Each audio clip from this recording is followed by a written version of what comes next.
Este es nuestro enlace transcontinental para hablar tal vez con una de las personas con las que más hemos deseado hablar. No solamente nosotros, sino cualquier medio de comunicación en el mundo. Este hombre primero rompió su silencio con un periodista en Los Ángeles, en donde se hizo una historia espectacular.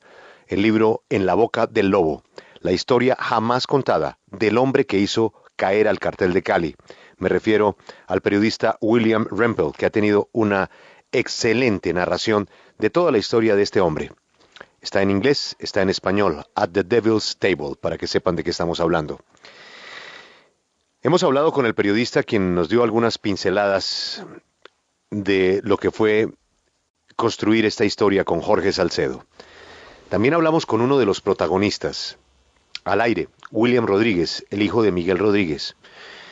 Él coincidió básicamente en mucho de lo que dice el libro, naturalmente no aceptó el tema más delicado con él, que Salcedo le cuenta en la boca del lobo a Rempel, es el interés de Miguel y de William en desaparecer al principal testigo de la contaduría del cartel de Cali, al señor Palomari.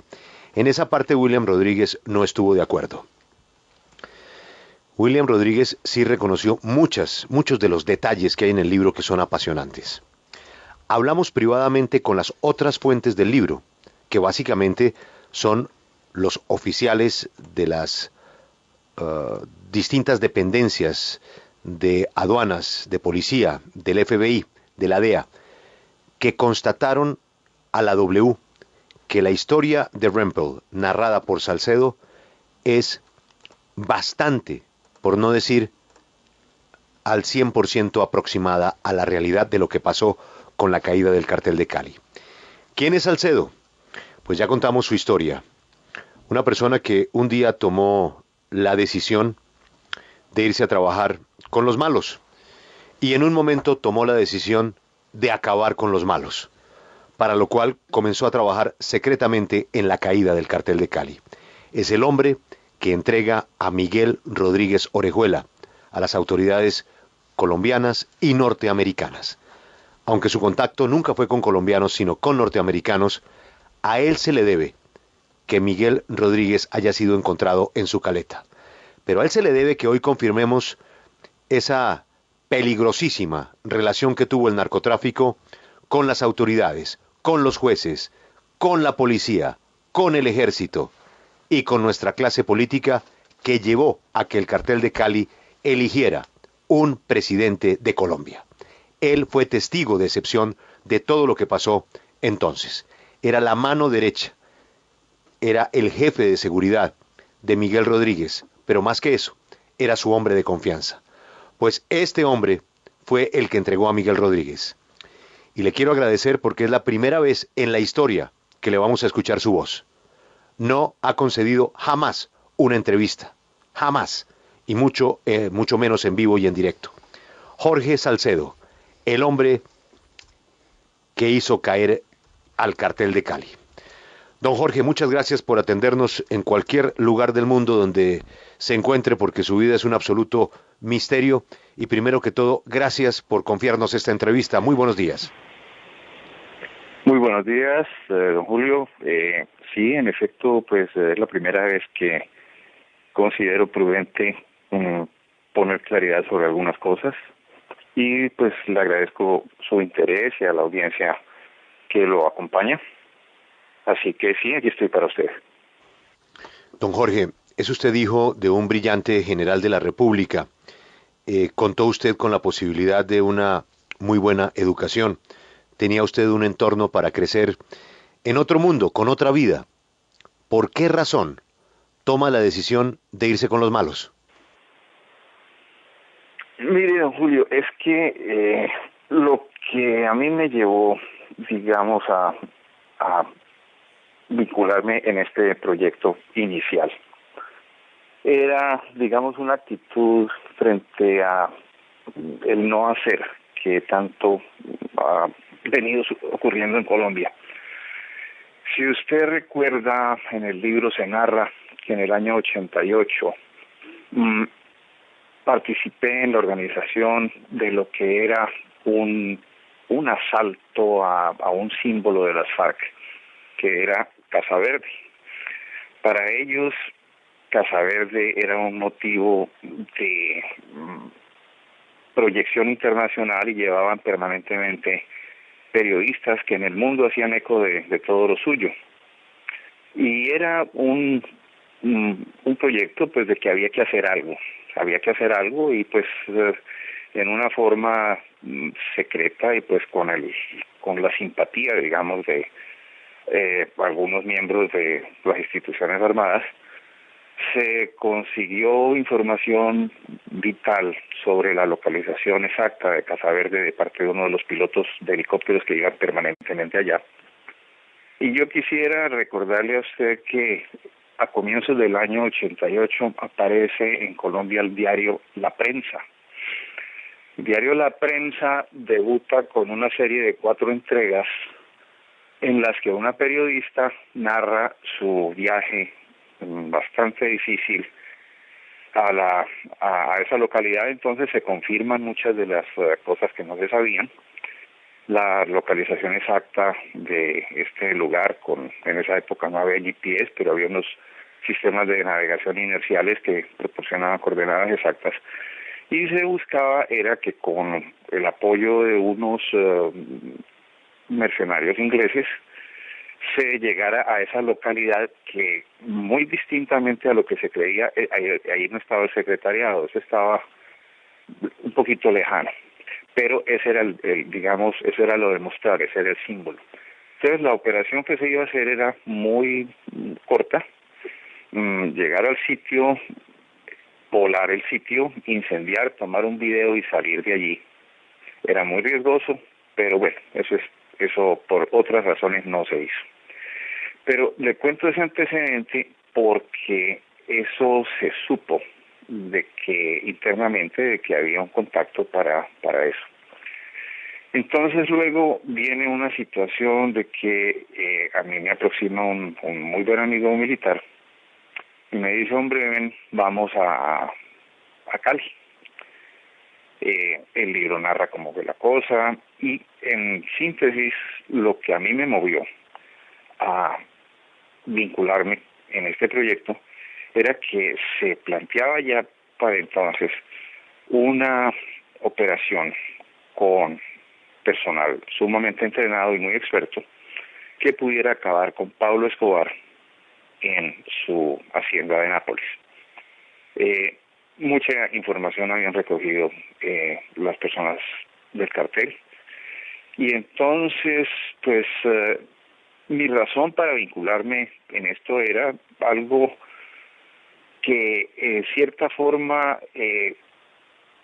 tenía una causa que no era tan censurable.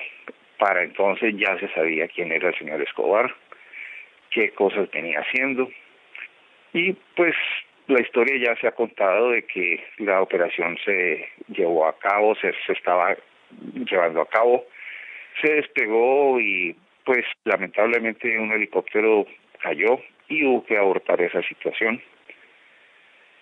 Siempre he pensado que el país sería otro si eso hubiera salido adelante. Hasta allí esa era la perspectiva mía de permanencia con el cártel. Don Jorge, ese interés suyo de aceptar ese proyecto que usted llama de acabar con Pablo Escobar, ¿tenía que ver algo con un hecho personal suyo? Usted tiene hoy 64 años, estudió 2 carreras. Una de esas carreras compartió aula con el doctor Rodrigo Lara Bonilla. ¿Había algún resentimiento suyo por el hecho de que Pablo Escobar había matado al ministro Lara? Sí, mire, es que yo le comento una cosa. El conocimiento mío con Rodrigo Lara comenzó en la infancia. Éramos muy pues párvulos, como llaman hoy día, y asistimos a kinder en el colegio de la Presentación en Neiva. Mi padre era segundo comandante del batallón allá y compañero mío de pupitre, porque en esa época los pupitres eran de a 2 personas, era Rodrigo. Sobra decir que había lazos de amistad con las familias, y a lo largo de la vida pues él vino a estudiar en Bogotá, y nos veíamos frecuentemente. Él se casó con una persona muy cercana a la familia y siempre tuvimos un conocimiento que, aunque no fue permanentemente estrecho, sí gozaba de muy buenas raíces de amistad y de familia. Obviamente a mí me dolió mucho la forma como eso se hizo, y en cierta manera también la desprotección en que se andaba. El Estado en esa época andaba en un estado de inocencia, por eso diría yo, frente a lo que eran la protección. Los carros no eran los más aptos para movilizar funcionarios, la escolta pobremente entrenadas, y pues ahí están los resultados. Sí, estamos hablando con Jorge Salcedo, el hombre que hizo caer al cartel de Cali, que rompe su silencio en este momento para la radio colombiana y del mundo, donde le escuchan. Él lleva oculto muchos años, su identidad fue cambiada, no sabemos dónde está. Eh, Fue contratado para estos operativos.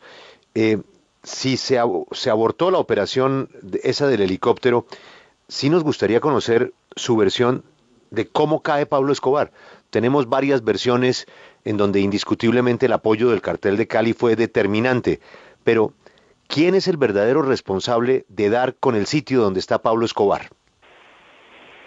Mire, yo le cuento que obviamente las personas del cartel de Cali manejaron con mucha, digamos, inteligencia, sí. Ellos nunca aproximaron esa situación con una confrontación directa. Inicialmente la hizo alguien en el año 88 con resultados nefastos. Entonces se buscó que el Estado tuviera información. La información es básica dentro de cualquier operación. Es mejor no hacer nada a tener miembros de la fuerza pública por ahí patrullando o dejándose ver o mal puestos, porque eso es proporcionarle éxitos al enemigo. Así que si no hay inteligencia no hay razón para hacer nada. Entonces ahí fue donde el cartel de Cali fue definitivo.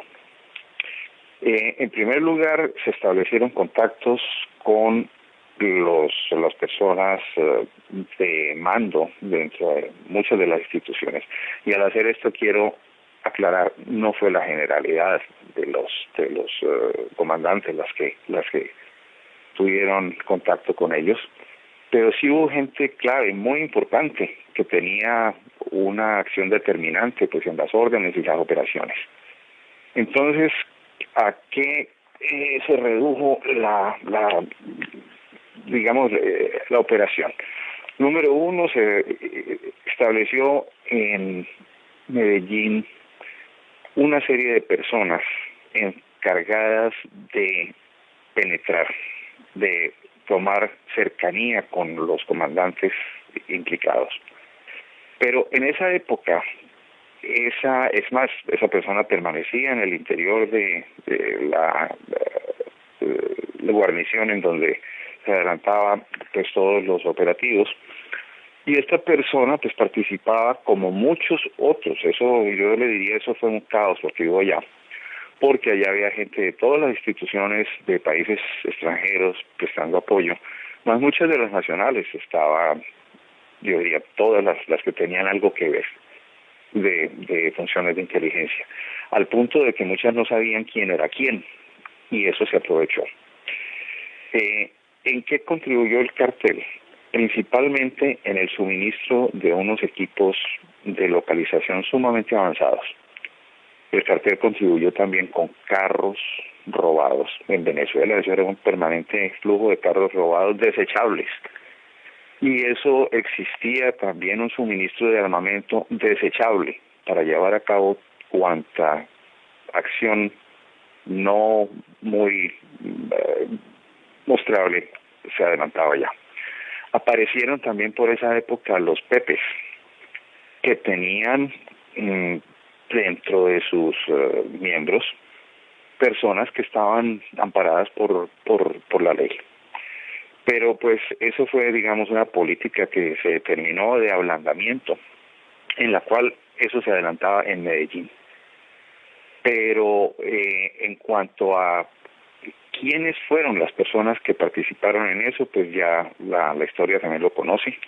Esas personas tenían trato directo, casi que telefónico,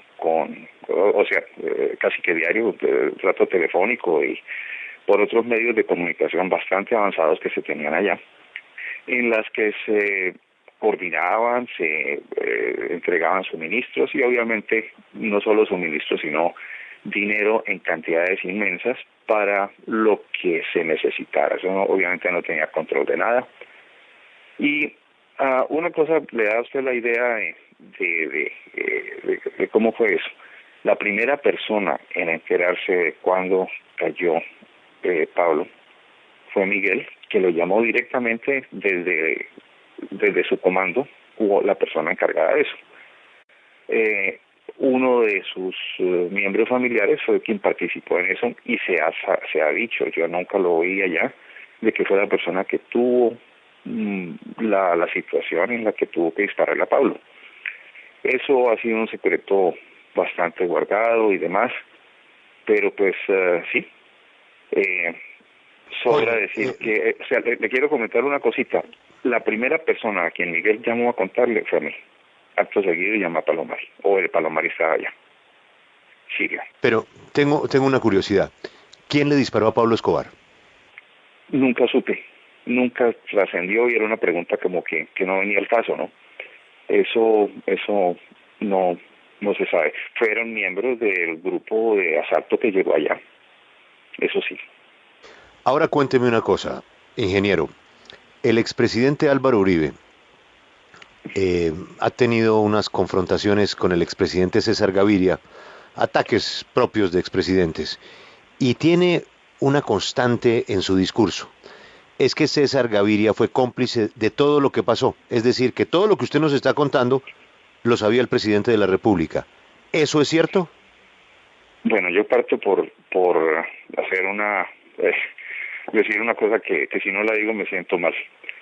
En contraste con lo que dijo el señor William Rodríguez, de quien oí su entrevista, yo tengo que decir que afortunadamente ganó el presidente Uribe, que ha traído tanta claridad y orden al país. En segundo lugar, respecto a su pregunta, pues a mí me queda muy difícil saber si él sabía o no. Lo único que yo le digo es que eso era muy fácil de averiguar. Yo sé con absoluta certeza lo siguiente. Es nombrado director de la cárcel de Envigado, el coronel en retiro Homero Rodríguez. Resulta también que por nexos familiares mi relación con el coronel Homero Rodríguez era bastante antigua. Existían lazos familiares, unos primos de él son primos de unos primos míos. Pero el caso es que es nombrado a comienzos de febrero, creo que el año 93 o 92, no recuerdo bien.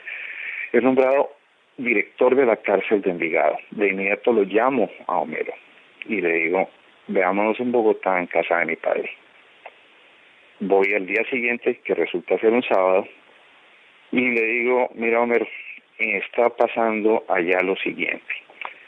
Le puse al tanto de todas las anomalías que ocurrían en el interior de la cárcel, íntegras, cómo se llegaba allá, cómo se reunían en la plaza de Envigado, en una ferretería, las personas que tenían permiso para ir a la catedral, los pasaban a la parte de atrás de una bodega, los metían en unos camiones que tenían un compartimento secreto y se iniciaba el viaje que pasaba por todos los retenes de la policía militar allá, sujetos a ninguna revisión. Y cómo se mantenía un flujo, eso eran varios vehículos al día que entraban y salían con gente no autorizada, etcétera, pues que eran todas cosas mandadas, coordinadas y en los ojos de todas las autoridades. ¿Cómo lo supe yo? Resulta que una persona de apodo Caliche se consiguió en Cali y reveló todas esas actuaciones porque él iba allá.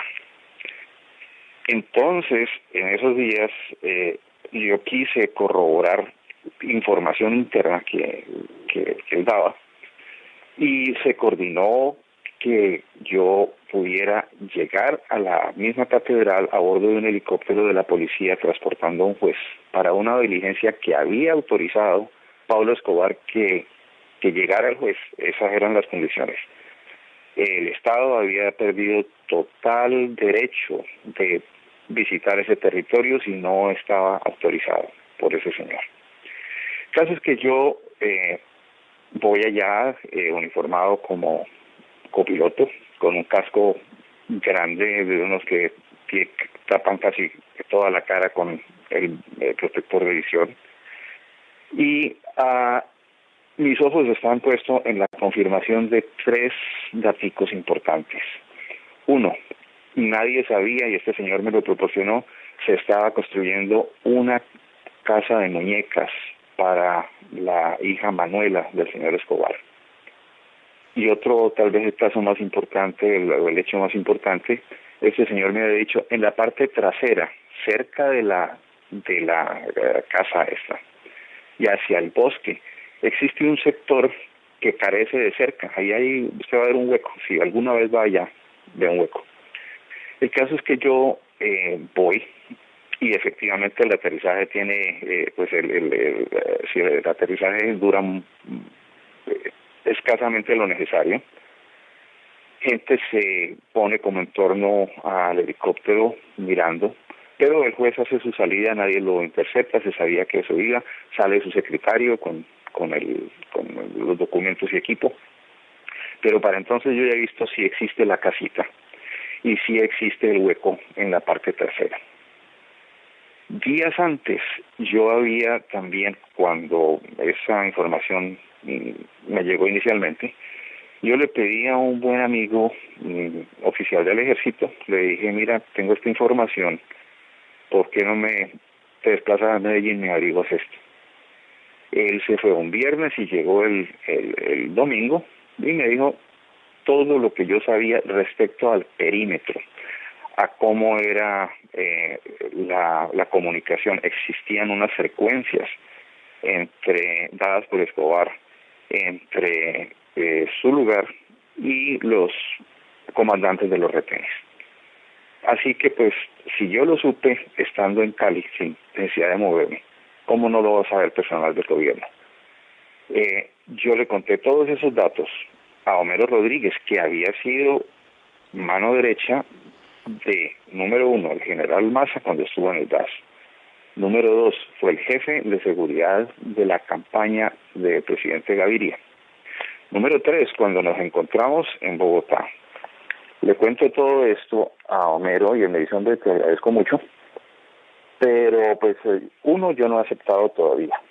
Y 2, me dice, es por designio personal del presidente que necesita poner orden allá. Y quiere el que yo vaya a imponer ese orden. Yo sé que Homero es una persona sumamente fiel a sus jefes, y para entonces, pues, Homero era la persona indicada de hablar con el gobierno y mandarle la razón arriba. Sé también por oficios posteriores que Homero se comunicó, le pasó todos estos datos al director general de prisiones también, que era un oficial del ejército en ese momento. Y pues para mí me resulta muy difícil saber que no había conocimiento. Los hechos hablan por sí solos. Después, cuando el señor Escobar decide irse, hay una cadena de hechos absurdos, inexplicables, una cadena de ineficiencia que permite que hasta los comandos que se pensaban llevar allá no puedan despegar porque las llaves de un avión no aparecen. O sea, es una cadena de cosas que nunca se supieron. Jorge, pues sí. Una interrupción. ¿Homero Rodríguez es el papá de Zeus? ¿Usted sabe quién es Zeus? Es el papá de Zeus. Bueno, y es pues, el hijo de un coronel ilustre también, que era el coronel Homero Rodríguez. Correcto, por pero circunstancias. Sí, expliquemos quién es sí, Zeus, sí, sí, porque Alberto no yo sabe sé quién quién es es Zeus. Zeus. Zeus es el jefe de seguridad de don Diego, ¿no? Sí, sí. Jefe de seguridad de don Yo Diego. a él nunca lo conocí, a Zeus jamás. Pero sé que era Entonces, sí, tenía que haber un conocimiento, pues no necesariamente del minuto a minuto del presidente de la República de entonces, el presidente Gaviria, pero había una política de Estado para acabar con Escobar y eso incluía, pues, tener una alianza con esa operación de la que usted hizo parte para acabar con Escobar. Ahora cuénteme una cosa. Em, Al comienzo de esta respuesta, usted dijo, a diferencia de William Rodríguez, yo sí estoy muy contento con haber tenido un presidente como Álvaro Uribe. Es que lo que dijo William Rodríguez en esa respuesta fue demoledor. William Rodríguez dijo, lamentablemente Álvaro Uribe no estaba con nosotros. ¿Eso quiere decir que usted confirma eso? Que el presidente Álvaro Uribe nunca aceptó los coqueteos que hacía el cartel de Cali con sus acercamientos a la política. yo jamás tuve conocimiento de que le hubieran coqueteado siquiera. Jamás. Allá había un desfile de políticos que buscaban, eso hacían cola, pues casi que había un libro de citas para ver cuándo venía quién. Pero el doctor Uribe jamás, su nombre jamás estuvo por ahí cerquita. Como dicen, Eso fue lo que dijo. sí, sí. Eh, se puede casi que hacer una implicación usando algo de lógica de que si el presidente Uribe no hubiera ganado, el otro candidato posiblemente habría favorecido intereses posiblemente ya preestablecidos. Pero pues eso ya es campo de la especulación. Pero la respuesta, como usted dice, fue demoledora y muy reveladora. Vamos ahora entonces con los nombres de la política. No le voy a preguntar por los congresistas porque ya no lo sabemos todos y ya todos estuvieron en la cárcel. No vamos a discutir que ustedes le dieron plata a la campaña de Ernesto Samper porque ya lo reconoció el propio Ernesto Samper. Vamos a hablar de unos casos puntuales que están en el libro y que me llama la atención que usted los nombre. Comencemos por el fiscal de Grave. William Rodríguez dijo que ese era uno de los colombianos más importantes, como Ernesto Samper.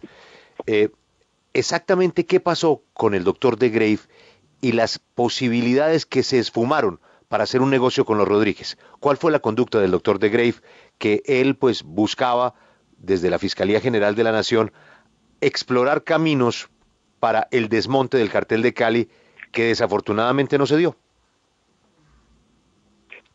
Sí, hubo contactos bastantes telefónicos, inclusive personales. Yo sé que en algunas oportunidades Miguel se desplazó a Bogotá y allá hubo algunos contactos.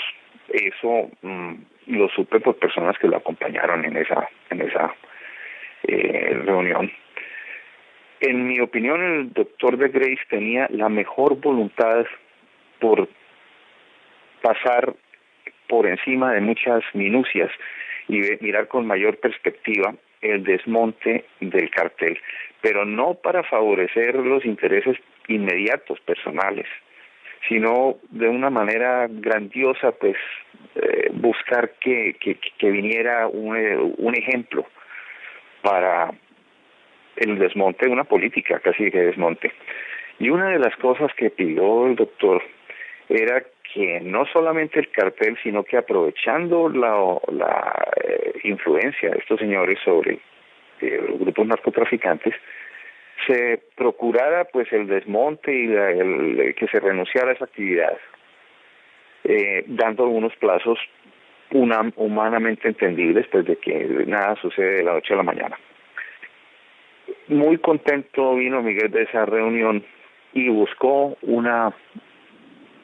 aglutinar a estas personas y se improvisó una reunión cerca de Jamundí, en una finca bastante destartalada pues para lo que eran las costumbres de las fincas de estas personas, y prácticamente en un establo improvisado allí tomaron la vocería Miguel y Gilberto, y ellos expresaron pues que se estaban adelantando 2 reuniones, pero que el gobierno exigía que se desmontaran las actividades. Ellos dijeron, bueno, nosotros no podemos saber qué pasa en la costa, pero pues, y los que tienen negocios aquí en el valle, pues váyanse para otro lugar. El caso fue que para mí fue muy reveladora esa reunión. Casi que ellos tuvieron que subirse sobre una mesa, imponer su voz casi que a los gritos, y la gente inicialmente escuchó, pero cuando se habló de la necesidad de que todo el mundo depusiera sus negocios y que trasladaran a otros lugares, empezó a haber una murmuración que me reveló dos cosas. Eso no debe pasar. No, porque los intereses inmediatos eran los que estaban allí. Y número dos en orden, yo le diría que me demostró también que el poder de movilización que ellos tenían era infinitamente menor de lo que se pensaba. Venía gente también que operaba hacia el norte del valle, y alcancé a comentar, alcancé a oír comentarios de personas que decían, es que esto es muy fácil para ellos, ¿no? Ya hicieron ellos su billete y que entonces nosotros que estamos arrancando. Ahí yo vi muertas dos cosas: la influencia de ellos y que ese suceso pues tuviera algún final feliz. Sin embargo, las conversaciones continuaron, y yo diría que estuvo todo muy cercano pues a que eso se llegara a feliz término, pero tal vez el deseo de que prácticamente el Estado se arrodillara a lo que ellos querían no permitió un desenlace pues afortunado para el país, diría yo. Pero una cosa le digo, el doctor de Grace nunca, jamás tuvo ningún interés económico en esto, jamás. Él era un hombre que tenía su visión y su moral muy por encima. Y hay un hecho que lo cuento y lo quiero resaltar. Un día, después de hablar con el doctor de Grace, me dice, Miguel me mira a los ojos y me dice, sacude la cabeza y me dice, ¿cómo puede sobornar una persona que anda en un Volkswagen 53? Eso, y es cierto, ¿Pero eso quiere decir que Miguel intentó sobornarlo? Eso era lo comenté. Ellos siempre pensaban que todo el mundo era sobornable. Pienso que jamás se dijo usted cuánto quiere, no. Buscaban la manera sutil, a través de allegados, a través de personas de influencia. Esa es la descripción de la percepción que tenía Miguel y Gilberto de él. ¿Cómo se puede sobornar a un señor que anda en un Volkswagen 53? Vamos a la campaña. Le quiero hacer una pregunta muy concreta. Esto se revienta por las conversaciones de Alberto Giraldo, quien usted vio allá muchísimas veces, un periodista que ya murió, relacionista del cartel, que era el enlace con los políticos. Esto se revienta o comienza a reventarse cuando Andrés Pastrana, se dice que fue Joe Toft, se dice que fue un agente de la Armada Británica. Hay una leyenda sobre los famosos cassettes. ¿Quién grabó esos cassettes? Yo nunca lo supe. Eso, hasta donde yo sé, no vino del cartel. Obviamente no convenía que eso saliera, pero yo pienso que fue una jugada muy oportuna, una jugada magistral, que el efecto fue que le dañó, o sea, el presidente Samper no tuvo un solo día de tranquilidad porque él empezó navegando en contravía. Entonces él ya no tenía que demostrar que era bueno, sino que no era malo. Ingeniero, hablando del presidente Samper, él ha reconocido que esto sucedió. Él lo que ha dicho es que esto fue Fernando Botero y Santiago Medina y, bueno, gentes de otro nivel, pero él y Horacio Serpa pues se han defendido diciendo que ellos jamás supieron, pues eran conscientes de que tenían un lío muy grande en la campaña, sobre todo en la segunda vuelta, que necesitaban mucho dinero para ganarle a Andrés Pastrana y pues que la plata apareció, pero ellos dicen que no saben de dónde apareció. ¿Usted cree que es posible que Ernesto Samper no supiera que Miguel y Gilberto habían metido toda esa cantidad de plata? Mire, don Julio, yo creo que eso solamente se sabrá el día que se escriban las memorias de la espalda del doctor Samper. Ese día se sabrá solamente. Es más, hace 2 días yo leía en Semana, en Confidenciales, que en el foro de Biarritz había participado el doctor Samper, hizo una hizo una exposición sobre los peligros de que el narcotráfico compre el poder político. Al principio pensé que era un chiste, pero pues eso para mí pues es una cosa inaudita que demuestra, uno, la escasa memoria o la poca memoria política que existe. Número dos, no existe ninguna censura social a ese tipo de cosas. ¿Cómo es que se invitan personas a discurrir sobre eso? El caso es que, volviendo al tema muy puntual que usted me dice, es muy difícil que no supiera, pero probar lo contrario es imposible, porque yo no estuve ahí ni nadie más. Pero hay muchas declaraciones de personas que dicen que sí, el mismo periodista Giraldo, el doctor Botero, todos cuentan su historia. Medina, todos contaron su historia. Para ese entonces... Ellos todos dijeron que sí, pero me interesa su opinión. ¿A usted no le consta No, de ninguna manera. que Ernesto Samper supiera que ese dinero había entrado a su campaña? No, nunca hubo una mención así, pero sí hubo reclamos de Miguel, que decía cómo es posible que le damos para ponerlo ahí y no actúa. Ocurrió días después cuando otro suceso importante es cuando un día voy a recoger al doctor Mestre al aeropuerto privado de Cali, viene trasladado en un avión, en un Biscayar 200 de Pacho Herrera. Lo recojo y tengo que llevarlo a la casa de donde estaba Miguel, pero Miguel estaba ocupado. Entonces recibo por radio instrucción de embolatar la llegada, a tenerlo por ahí dando vueltas hasta que sea oportuno llegar. Empiezo a hablar, yo había visto al doctor Mestre, él me había visto también allá en las cercanías, pero no teníamos un trato tan cercano. Pero él sabía que yo era una persona encargada pues de buscar la forma de que no fueran cogidos en ese momento. Y le abordo el tema, dice, doctor, ¿cómo ve usted esta situación que está pasando? Yo analizo que está muy difícil la cosa. Me dice, pues es que precisamente mi viaje tiene por objeto transmitirle personalmente a Miguel un mensaje que viene del presidente. Y es que no se dejen coger porque él no puede hacer nada. Está sometido a una presión internacional que no cree en nadie, y no cree en teléfonos, no cree en recintos seguros que no tengan grabaciones, y soy yo quien le transmite ese mensaje. Para mí, pues yo no puedo dudar de lo que me dice él. Y número dos, sí me parece que encaja perfectamente en el entorno de lo que estaba pasando. La capacidad de maniobra del presidente era muy escasa, ninguna.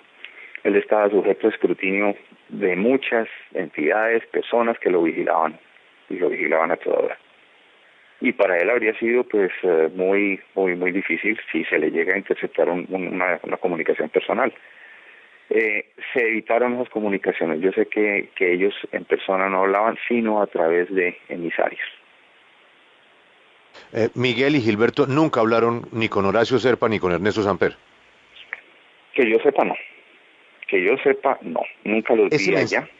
Pero sí. Déjeme le cuento una cosa. Es conocido que Gilberto tenía tratos de conocimiento y de negocios con el doctor Samper. Agendas que le capturaron, tenía sus números directos, personales, y se habían conocido antes en Madrid, y antes también en Panamá. Creo que tuvieron un banco que tenía intereses ambos. El caso es que en algún momento yo le pregunté a Julián Murcillo, persona muy importante, que él era el relacionista directo del cartel con los políticos. Y yo le pregunté, ¿cómo ves tú el apoyo? Y él simplemente me dijo, hombre, sería muy, no puedo decir el adjetivo, pero es el más grave, si no lo hiciera, porque yo vi cuando en elección anterior que había habido en la que el doctor Samper había sido precandidato, me decía: Julián, yo vi cuando le entregaron un maletín con $100,000. Así que, pues, malamente podría ahorita no colaborar.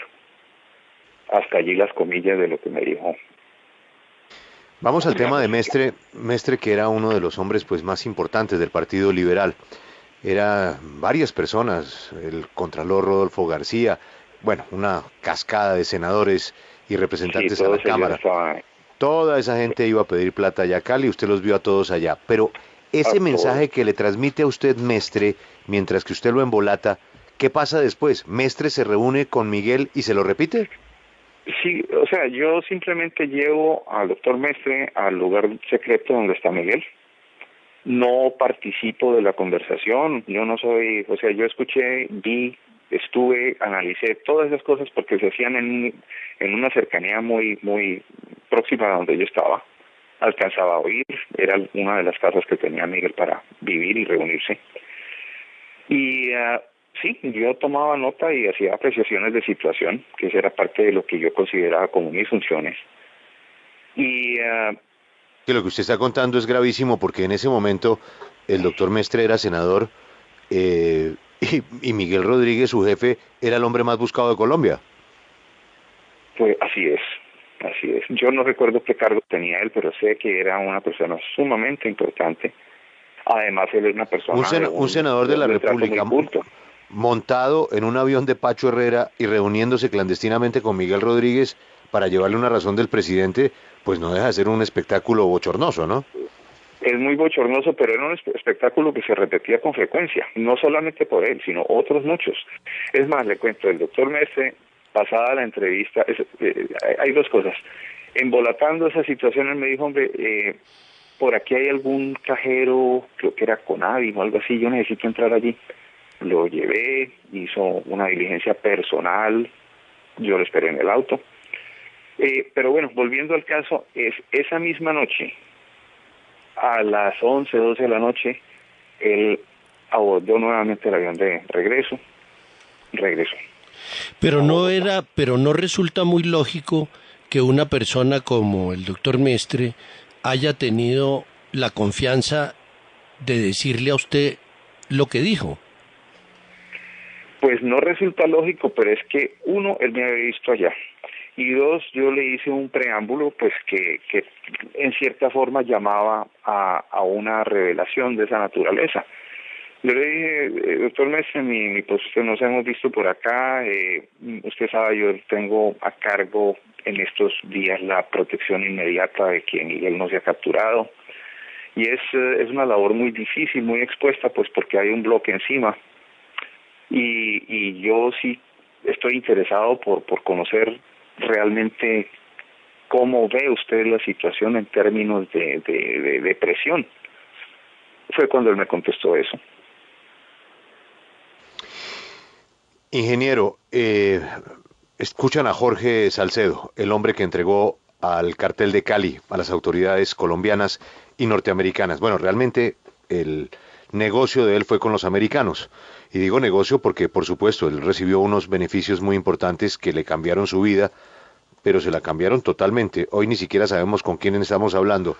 Sus compañeros de cartel le decían Richard, algunos por su parecido físico les recordaba el agente 007, el célebre actor británico Sean Connery. Este es nuestro invitado de hoy, Jorge Salcedo.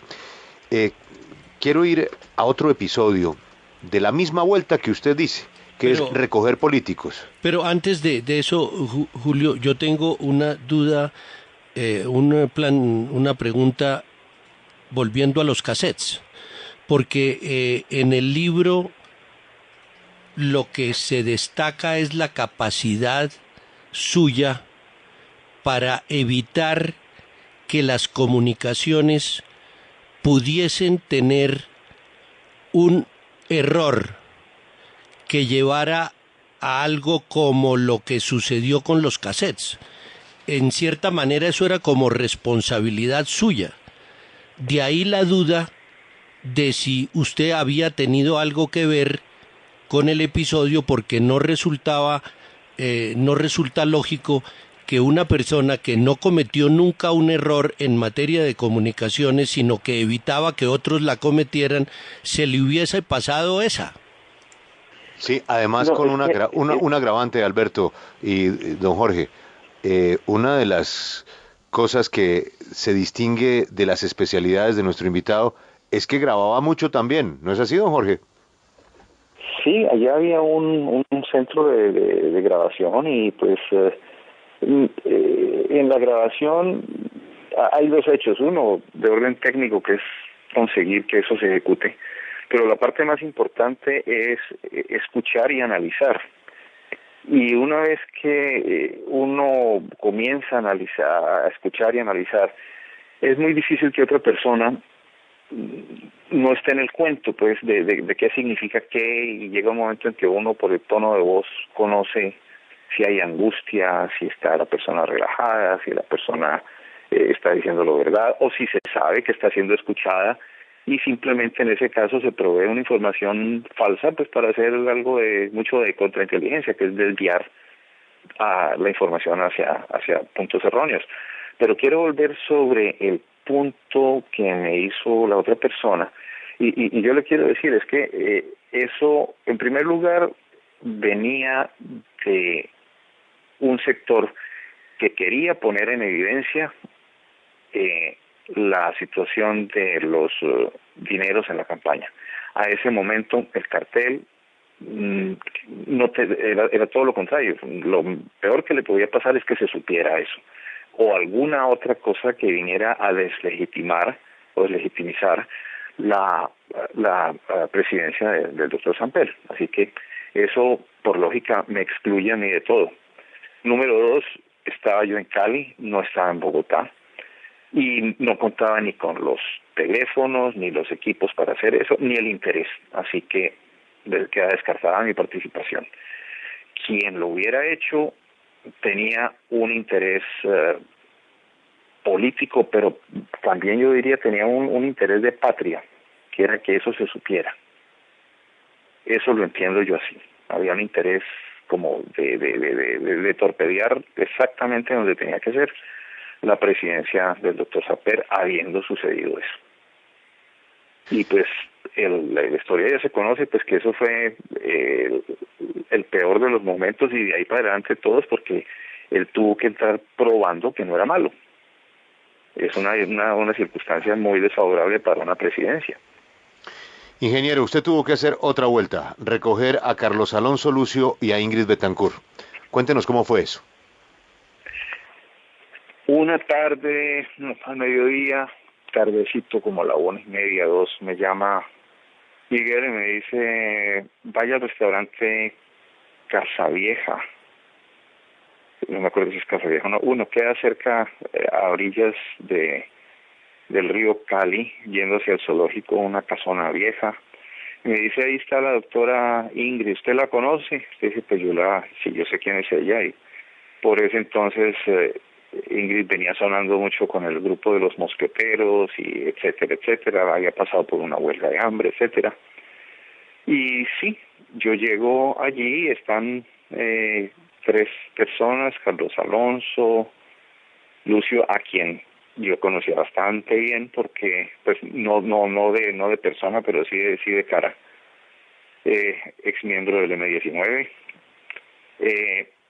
Estaba la doctora Ingrid y los acompañaba otro congresista que era parte de los mosqueteros, no recuerdo, él era costeño. El caso es que sí, siguiendo las instrucciones, me presento. Ellos ya sabían que yo llegaba, lo llevo en mi carro, tomo uno sale por allí a borde del río y vira hacia la derecha, y de inmediato comienza el ascenso hacia el Saladito, que es un sector en las montañas occidentales de Cali. Y allí pues yo voy a un lugar que se había ya preestablecido. Es una finca de Pacho Herrera, modesta para sus costumbres, pero muy cómoda. Y los esperan allí Gilberto, Chepe Santa Cruz y Miguel. Pacho no ha ido, pero está su gente ahí. y yo pues voy al punto de decir, el lugar donde esto se celebra es como un kiosco grande, abierto, y allí pues se inicia la conversación de ellos, tendiente a buscar una especie de copia del modelo argentino de perdón y olvido. Ellos querían ahí meter a los guerrilleros, querían meter a los narcos y pues buscar un apoyo que ya tenía pues raíces en el proceso argentino y en algunos otros países del mundo.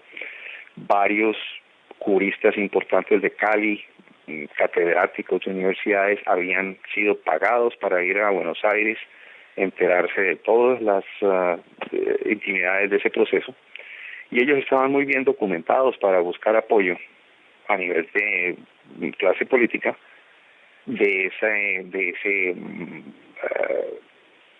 digamos, sí, ese proyecto, presentar algo que tuviera esa cobertura que les amparara pues en los problemas que tenían. Pero se buscaba también la inclusión de la guerrilla, yo diría era como para que eso sonara a paz. Sigamos con el encuentro. ¿De qué hablaron Ingrid Betancourt, el representante de la costa, Carlos Alonso Lucio, eh, en ese momento con los jefes del cartel de Cali en la clandestinidad? Yo no estuve sentado en la mesa. En esa mesa inclusive recuerdo muy bien, se atendieron ellos llevándole una fruta que a ese momento era bastante exótica, que eran los mangostinos. Algunos de ellos nunca los habían probado, recuerdo, pero pues es que me vuelve a la cabeza la escena.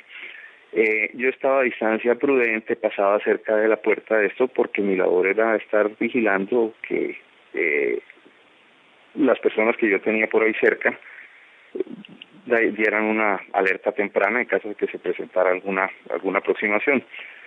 Pero pues lo que alcancé a oír era ya parte de un discurso que yo conocía a la perfección, que era vender la idea de que el proceso de perdón y olvido que se había adelantado en la Argentina tomara vuelo en Colombia pues y llegara pues a una solución favorable para ellos. Tuvo una aceptación interesante, hubo preguntas de ellos, no recuerdo cuáles, pero eran preguntas de fondo. Y sí, esto hasta allí el transcurso de esa reunión. Plata. ¿Aló? Y ¿Aló? la plata, el ofrecimiento del dinero. Ah, sí, no, o sea, salía, no, ofrecimiento, no, entrega. Ya la salida había como una escalerita. En ese momento, Chepe saca una chequera, inusualmente él usó eso ese día. Y dijo, bueno, aquí escribo este chequecito, eso es para los tres, ¿no? No es que usted se lo quede todo, escribe el cheque a Lucio. Hubo risas, etcétera, etcétera. Y muchas gracias, esto es para hacer una contribución para sus campañas, ustedes tienen, los políticos, muchos gastos, Tony, aquí le doy. Muchas gracias, no hubo ningún rechazo, no hubo ninguna cuestión, no caminó. Pero es que, y hubo una claridad de parte de Chepe en el sentido, bueno, y no se vaya a quedar con todo usted. Fue una de esos, sí.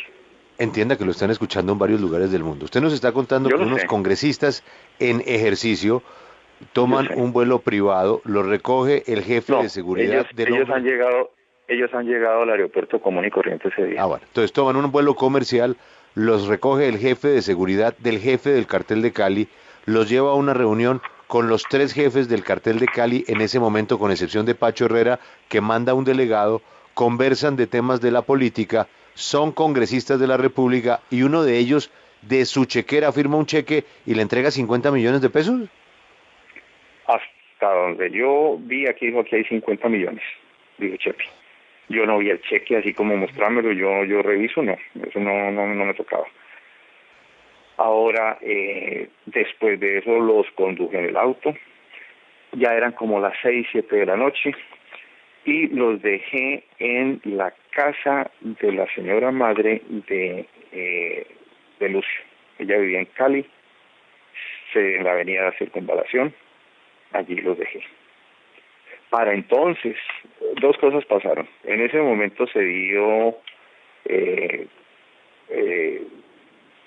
sí, hay dos cosas que, pues una de ellas, tal vez no venga al caso revelarla, pero es importante lo siguiente: de esa reunión se supo, y de esa reunión no ha sido negada jamás. Hay documentos periodísticos, inclusive, que yo he recogido en donde Lucio hace aceptación de que sí hubo la reunión. Ninguno reconoce el cheque. Y pues el propósito de la reunión sí tenía pues un propósito que legitimaba en cierta manera su interés por traer a proposición del Congreso pues una nueva salida para las crisis que ha venido sufriendo el país por tantos años.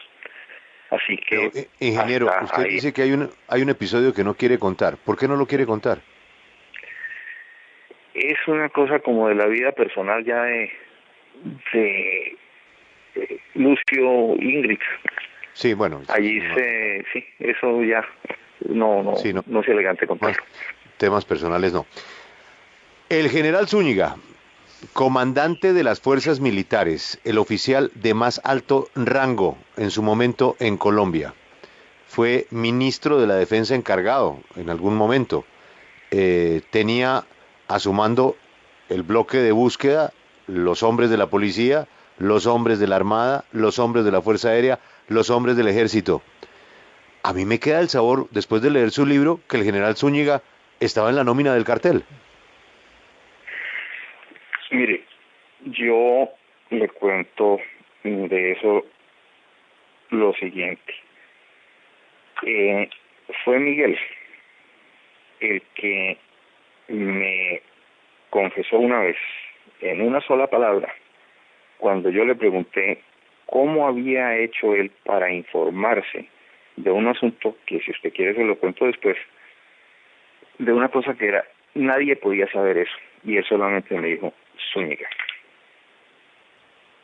Y le cuento lo siguiente: sí, hay que contar el antecedente. Sí, él era el jefe del Comando Especial Conjunto que se creó para manejar esta situación.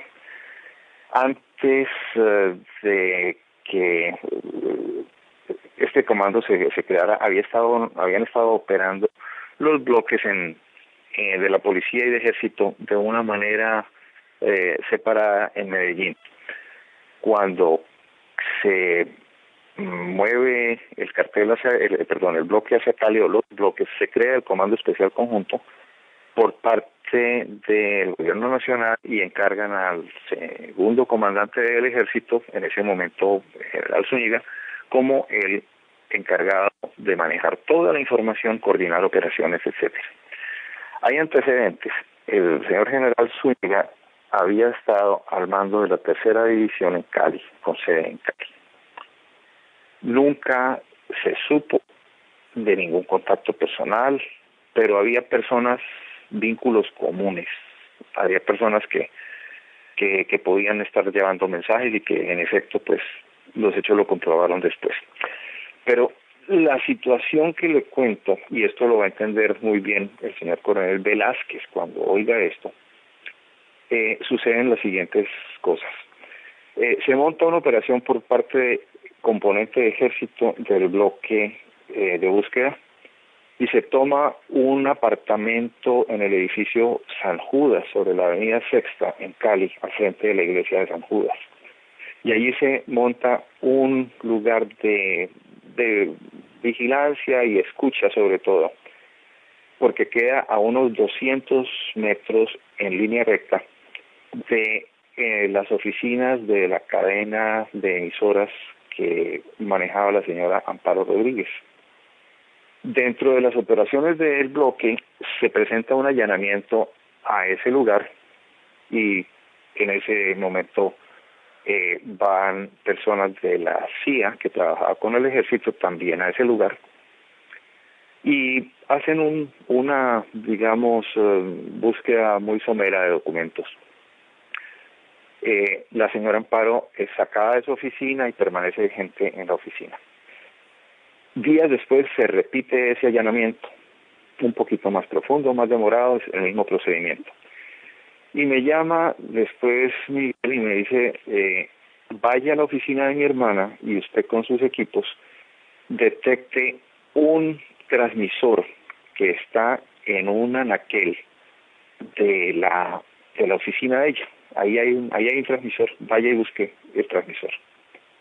Yo llevo un aparato que mide la emisión de frecuencia radial y en efecto me corrobora con un bip, y en la medida que uno se aproxima al bip, se hace más sonoro o menos sonoro. Y empiezo efectivamente a encontrar una serie de bips que me determinan si aquí hay algo. Me aproximaba yo a ese lugar, retiro todos los libros, nada. Y de un momento a otro las transmisiones cesan. Cesan las transmisiones. Y llego yo y le digo, reporto a Miguel, sí, hay algo, pero créame, es la madera pura y no se ve nada. Las paredes de cemento y están intactas. Me dice, déjame ver. Al día siguiente me llama, 2 días después me dice, mire, vaya y busque dentro de un pedazo de madera, si es necesario destruya, pero ahí está el asunto. Regreso al sitio y nuevamente los bips están ahí, pero esta vez yo apago mi receptor para evitar que los bips sean retransmitidos y se dé alguien cuenta que usted escucha allá de que hay un aparato de detección. Y empiezo a mirar la estructura y no hay absolutamente nada excepto un pedazo de madera que tiene el mismo color, exacto todo, excepto que no cumple ninguna función estructural de soporte, nada ahí pegado. Remuevo el aparato con mucha dificultad porque eso estaba pegadísimo ahí. Y resulta ser un aparato, un trozo de madera, un pedazo, un listón de madera que no tiene ningún tipo de función, pero no se le ve hueco de nada. Empiezo a mirar con más cuidado y hay un hueco pequeñísimo del orden de 1 milímetro y eso es todo. Y después me pongo a mirar las fibras de la madera y hay un pedazo también muy cercano donde no empata. El caso es que era un trabajo magistral de técnica de espionaje en donde se había en el primer allanamiento tomado posiblemente fotos del tinte de la madera, dimensiones que cuadraran el anaquel. En el segundo se construye el aparato y en el segundo día o el segundo allanamiento se pega eso allí con un pegante formidable, nunca he visto una cosa más fuerte. Y en el interior ya de eso yo entro a buscar qué hay allá y sí tiene una cavidad. Tiene una cavidad donde hay 2 elementos, hay 3, un conjunto de baterías, como no las he visto jamás, pero muy especiales, y hay un aparato receptor y un aparato transmisor. El aparato transmisor va a consumir más y el receptor permanentemente escucha y tiene la capacidad de activar el transmisor o apagarlo. Entonces, cuando detectaba algo, apagaba. El caso es que yo le presento a Miguel este aparato, le dije, esto es lo máximo que se ha conocido en aparatos de escucha. Es un genio el que hizo esto, y más genio el que coordinó la operación, y le digo yo, ¿cómo supo usted, don Miguel, que esto estaba allí? Me dice, Zúñiga. Pasa el tiempo, y resulta que una de las personas que tenía a Miguel como informante del bloque era un sargento de apellido Valencia. Y le hago yo conocimiento de esto, le digo, mira, Valencia, el aparato ese que ustedes habían puesto allá, yo lo encontré. Le digo, ¿cuál aparato? Le dije, el listón de madera. ¿Cuál listón de madera? Él nunca supo. Era una cosa demasiado cerrada que yo creo que escasamente el señor Coronel Velázquez lo supo. Quiero aprovechar el momento para decir que una persona supremamente íntegra en esto fue el Coronel Velázquez. Pero él cuando recibió ese bloque, el bloque ya estaba penetrado. El comandante anterior... Recuerda, el Coronel Velázquez es el que le hacen la encerrona sexual, ¿no?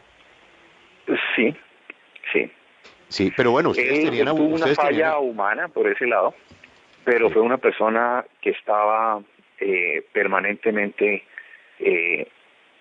obsesionado pues con que esto se siguiera. Lo que dice, lo que dice don Jorge es que como no pudieron comprarlo, le metieron una trampa pues que ya vulneró fue sus instintos humanos, es decir, Mire, se le fueron por la parte débil de su sexualidad. Sí, eso fue. Realmente eso se volvió casi que una pelea de poderes. Él sabía que la hija de Gilberto se iba a casar y dijo, aquí los consigo a todos. Y ellos de otra parte pues a decir, bueno, no nos va a fregar y pues de alguna manera quedamos a par, pero va a tener su lección.